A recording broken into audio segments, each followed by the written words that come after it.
Hey guys, welcome to my channel. This is a 2003 Chevy Silverado, 1500 5.3 liter V8 automatic engine. I'm going to be doing a front driver's side CV axle. Let's get started. Something to put your knees on.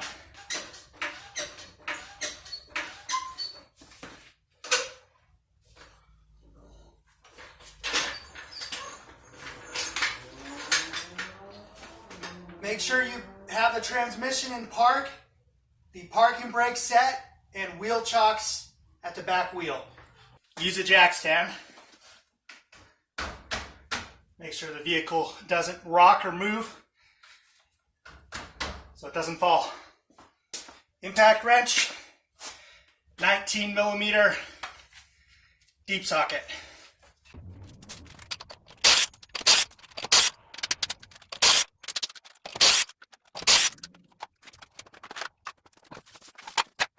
Move the lug nuts out of the way so you don't slip on them.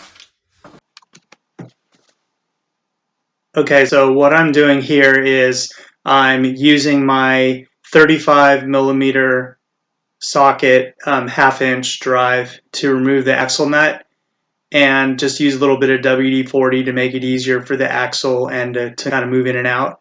And then next I grab my half-inch impact wrench with my extensions and a 16 millimeter socket to remove the 6 bolts that go into the flange through the CV axle into the transmission. And so basically, if you don't have an impact wrench, it's not a problem. Just use a flathead screwdriver and like a medium-sized one, and stick it inside the rotor, in the middle of the rotor fins. And as you use your half-inch drive and a 16 millimeter as you're turning on those bolts, then you can the screwdriver will hit into the caliper and prevent the wheel from freewheeling. So what I'm comparing my axles here to make sure that everything lines up and they look correct. And then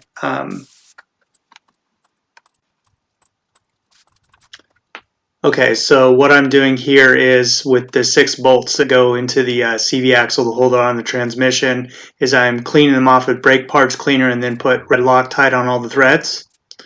And then I sprayed the threads holes on the flange that comes out of the transmission there. And then I put a little bit of grease on the tip of the CV axle that pops through the wheel bearing there to help it slide in easier. And then at this point I'm just trying to find a way to get it in there. There is a spacer because this truck is lifted, so I was just making sure I had the spacer on the right way.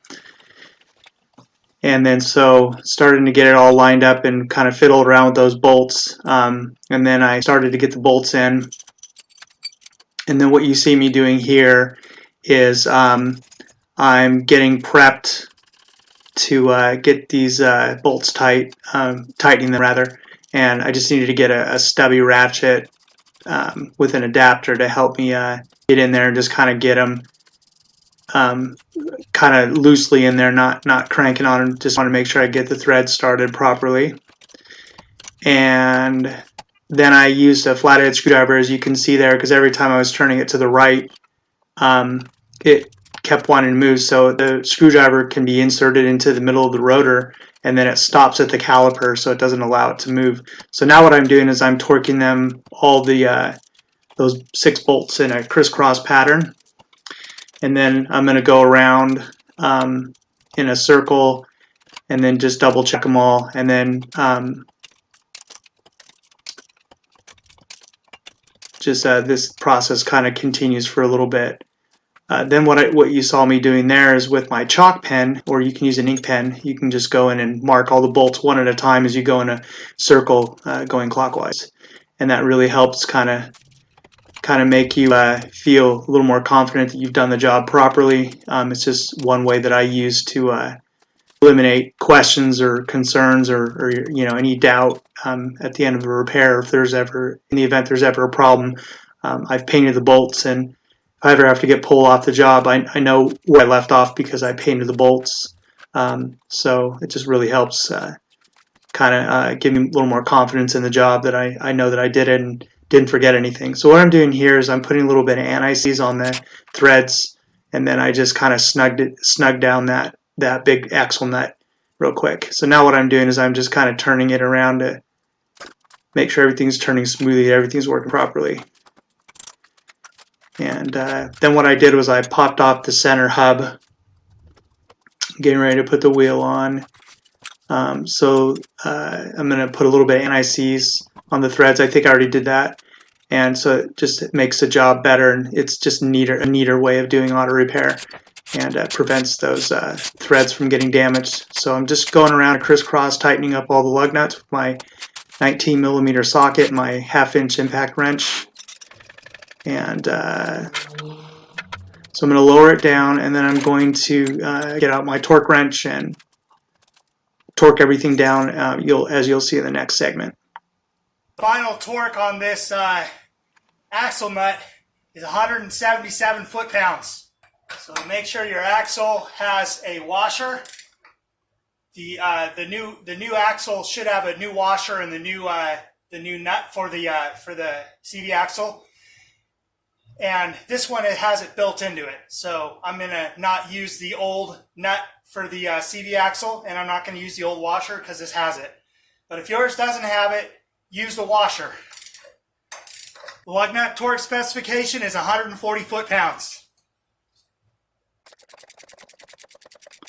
Okay, so now I'm just torquing the axle nut to 177 foot-pounds, and then just sprayed a little brake parts cleaner in there to clean off the axle nut so I could get it ready to paint it. Took a picture of it, sent it to the customer. Then just continued to inspect and put the dust cover back on, and then put the center hub of the wheel back in.